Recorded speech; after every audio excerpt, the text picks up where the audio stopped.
Soy Alejandro Nató, me dedico a los temas de gestión de conflictos, al mismo tiempo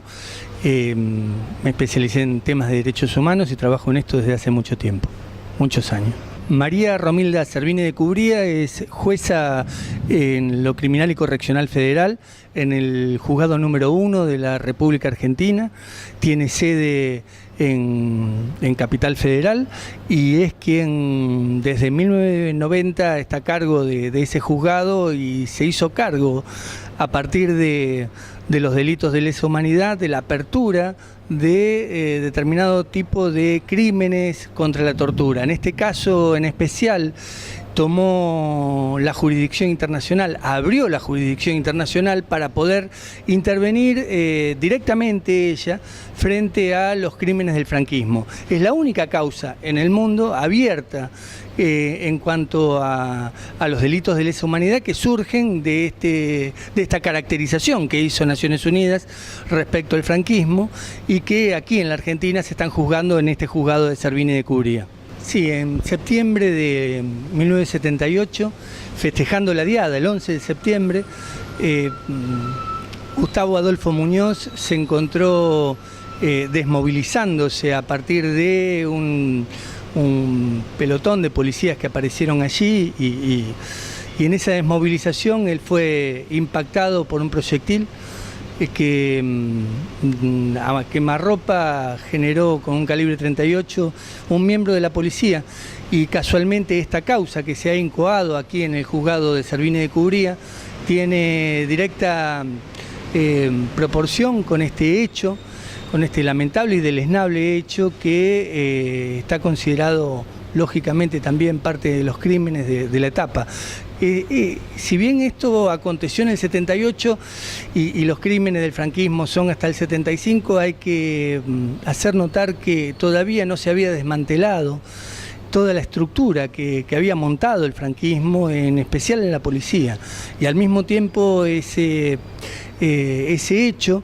que fue emblemático de por sí, que aquí lo está haciendo valer su hermano, Marc Aureli, la verdad es que lo que hace es pedir que se revisen las actuaciones, que se nos tenga por querellantes y al mismo tiempo hacer valer el derecho que tiene un hermano, un familiar directo, para poder tener mayor tipo de presencia dentro de una causa que no es una causa más en la República Argentina, sino que, como bien he dicho, forma parte de las causas que quizás mayor relevancia tienen porque es la única causa abierta contra el franquismo, donde tanto los familiares directos de las víctimas, y en este caso es un hermano, vamos a presentar a la madre ni bien termine el periodo de feria, y también vamos a consolidar esta querella con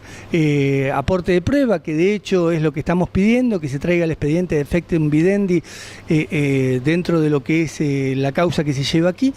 y lo que pretendemos es que se recupere la memoria, que se logre la verdad y que verdaderamente haya justicia con quienes han cometido estos actos criminales y en especial en este caso puntual con el policía que de modo impune, de modo absolutamente irregular y deleznable ha cometido este delito. Esta presentación fue hecha el día 20 de diciembre en el juzgado de Servini de Cubría y lo que estamos esperando es la admisibilidad como querellante. El Código Procesal prevé dentro de la Argentina que el hermano es una figura que no está prevista como uno de los que puede ejercer la querella. Hoy toda la normativa, incluso internacional, que es parte de la Constitución a partir de la reforma del 94, reforma constitucional que ha tenido nuestro país, incorpora otros familiares, no solo los de vía ascendente y vía descendente, y en este caso el hermano. Como este código no fue reformado todavía, lo que estamos pidiendo es la inconstitucionalidad de esa norma en caso que no tuviera la admisibilidad. Yo tengo plena confianza que va a ser admitido como querellante el hermano, y así todo vamos a presentar a la madre también como parte de la consolidación de la querella para lograr la admisibilidad definitiva y poder aportar prueba, exigir el cumplimiento de determinado tipo de medidas y al mismo tiempo lograr que se haga justicia dentro de esta causa.